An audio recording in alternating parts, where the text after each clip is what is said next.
terima kasih Anda masih menyaksikan Berita Papua hari ini. Dan bagi Anda yang baru saja bergabung bersama kami, akan kami hadirkan kembali untuk Anda 3 berita utama kami hari ini.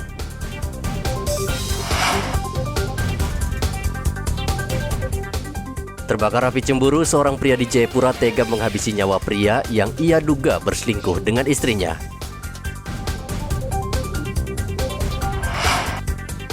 Polresta Jayapura siagakan 2.000 personel amankan unjuk rasa penolakan daerah otonomi baru.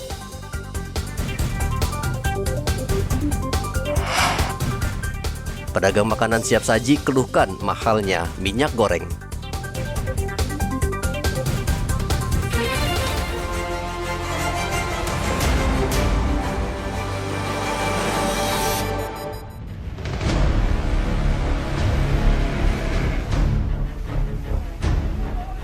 Lima rumah toko dan 2 mobil beserta 7 petak kamar kontrakan di Jalan Busiri Mimika ludes dilalap si jago merah.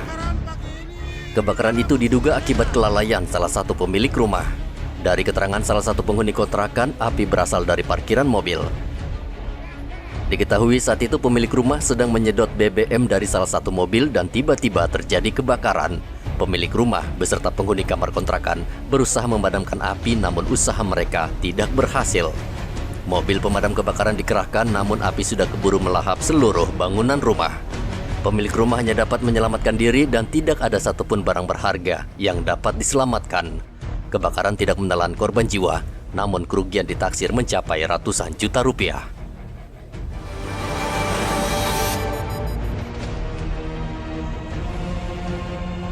Dua tenaga medis di Kabupaten Sorong Selatan diserang orang tak dikenal di Kampung Melasuat, Distrik Saifi. Kedua tenaga kesehatan ini merupakan pegawai kontrak yang bertugas di Puskesmas Saifi. Kedua wanita Hani Ulfia dan Retno Ermawati diserang saat hendak berangkat bekerja menggunakan sepeda motor. Kendaraan korban ditabrak dari arah belakang saat melintas di Kampung Melasuat. Korban terjatuh dan saat itu pula pelaku menganiaya kedua korban dengan senjata tajam pada bagian punggung. Korban sempat melawan dan berteriak minta tolong sehingga pelaku langsung tancap gas melarikan diri. Kedua korban dilarikan ke RSUD Skolokeyem. Dinas Kesehatan Sorong Selatan meminta seluruh tenaga medis di wilayah tersebut untuk tetap tenang dan tetap melaksanakan tugas melayani masyarakat sesuai sumpah dan janji sebagai nakes.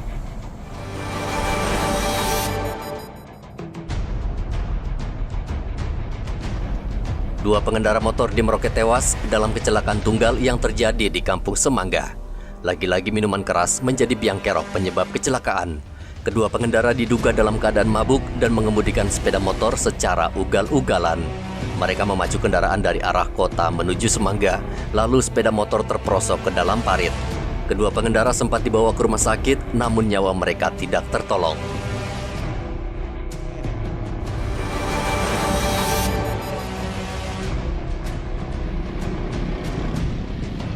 Sekelompok warga memblokade Jalan Trikorawosi, Manokwari. Belum diketahui pasti penyebab blokade itu, namun blokade diduga terkait perkelahian sejumlah pemuda yang dipengaruhi minuman keras. Blokade dilakukan tepat di depan Hotel Fajar Manokwari. Sejumlah warga menyampaikan protes dengan membakar ban bekas di tengah jalan. Warga protes karena keluarga mereka ditahan polisi karena sehari sebelumnya sejumlah warga ditangkap polisi karena mabuk di lokasi yang sama. Polisi akhirnya membuka paksa blokade sehingga arus lalu lintas kendaraan berjalan normal.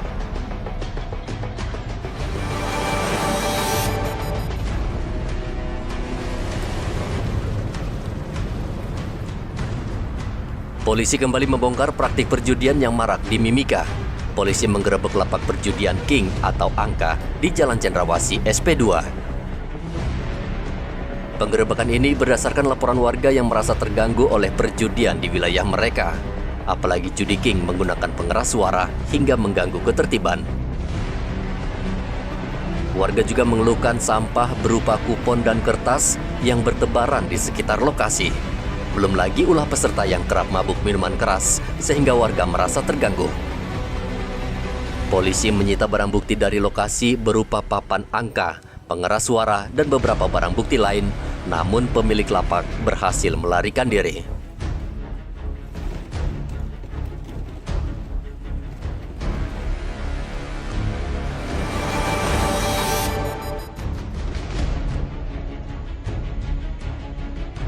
Sebuah mobil minibus menabrak tiang listrik di Jalan Cendrawasih SP2 Mimika. Pengemudi diduga memacu kendaraan dengan cepat karena kondisi mobil rusak parah. Polisi menduga sopir dalam keadaan mabuk berat akibat mengonsumsi minuman keras.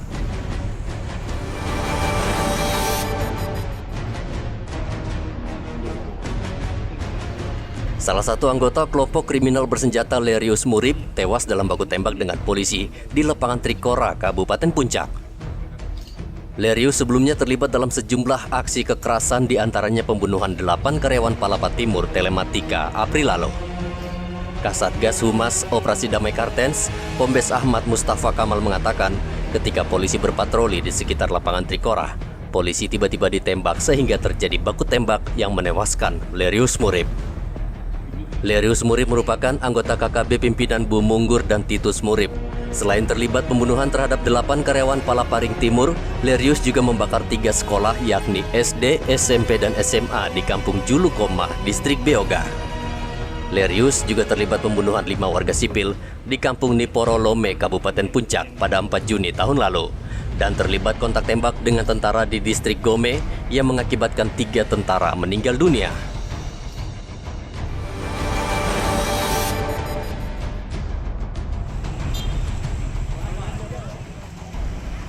Sekelompok orang menyegel pintu masuk panti asuhan Bunda Mulia di Distrik Wania. Mereka melampiaskan kekecewaan karena anak mereka yang dititipkan dan diasuh di panti menjadi korban pencabulan. Untuk meredam kemarahan warga, polisi memberikan penjelasan kepada keluarga korban. Salah satu anak didik di panti asuhan Bunda Mulia diduga dicabuli salah satu pendiri panti.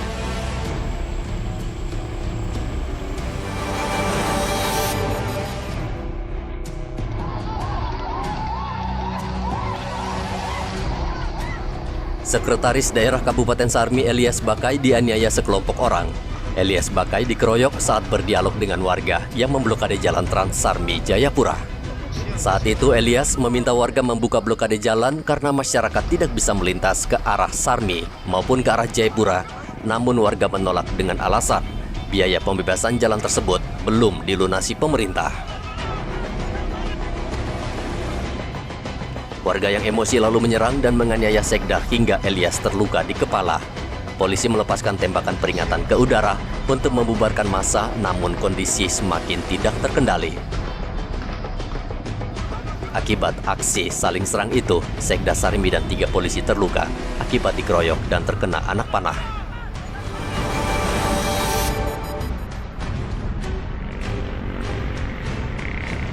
Gangguan internet yang terjadi akhir-akhir ini di Merauke disebabkan kerusakan kabel jaringan bawah laut akibat tersangkut jangkar kapal yang sedang berlabuh. Pemerintah Kabupaten Merauke sudah menyurati sejumlah instansi terkait, khususnya transportasi laut, agar tidak memaksakan diri menurunkan jangkar di lokasi tertentu. Bupati Merauke Romanus Baraka meminta pemilik kapal agar berhati-hati saat bernavigasi di Lautan Arafura karena jaringan kabel fiber optik tertanam di dasar laut.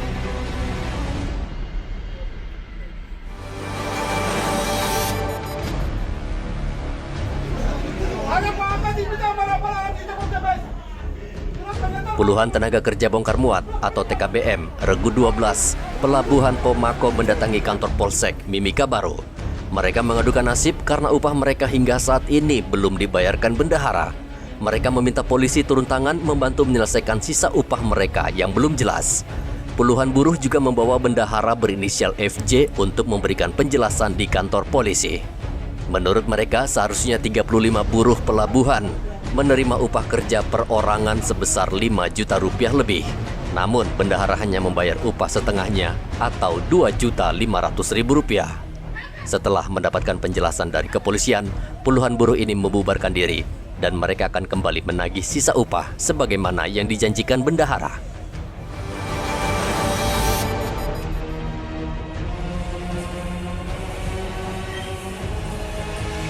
Petugas karantina pertanian kelas 1 Sorong memantau kedatangan 200 ekor hewan ternak sapi yang didatangkan dari Seram, Maluku. Petugas memeriksa satu persatu sapi ini di Pelabuhan Arar untuk mencegah penularan penyakit mulut dan kuku atau PMK. Seluruh hewan ternak ini disemprot dengan disinfektan sebelum diangkut dengan menggunakan truk ke lokasi penampungan. Kepala Stasiun Karantina Pertanian Kelas 1 Sorong Dr. Hewan Iwayan Kartanegara mengatakan pemeriksaan hewan ini wajib dilakukan sebagai langkah antisipasi penyebaran PMK di wilayah kabupaten. Dan dari hasil pemeriksaan kondisi sapi, kondisi seluruh sapi dalam kondisi sehat. Sebelum dipotong pada hari raya kurban nanti, seluruh sapi ini harus dikarantina terlebih dahulu selama 7 hari. Saat ini, Kabupaten Sorong masih berada dalam zona hijau, alias aman dari penyebaran penyakit mulut dan kuku. Kendati demikian, langkah pencegahan menurut Wayan tetap harus dilakukan. Kabupaten Sorong merupakan sentral pemasok sapi bagi sejumlah wilayah yang ada di Papua Barat, sehingga kesehatan sapi menjadi syarat utama sebelum didistribusikan.